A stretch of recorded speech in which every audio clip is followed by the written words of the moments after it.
சாதியினர் என்று சொல்றாங்க. அப்படி உள்ள சூழ்நிலையில இந்த ராஜேந்திரன் 11ஆம் வகுப்பு படிக்கக்கூடிய மாணவன் ராஜேந்திரன் அணி மாற்று சாதியினருடைய விளையாட்டை முறியடித்து வெற்றி பெற்றார்கள் என்று கூறுகிறார்கள்.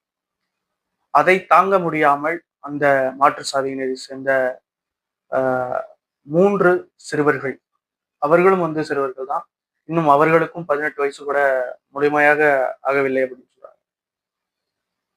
அந்த 3 நபர்களும் தன்னுடைய தோல்வியை ஒற்றுக்கொள்ள முடியாமல் இந்த தாக்குதலுக்கு முன் செய்திருக்கிறார்கள் என்று கூறப்படுகிறது.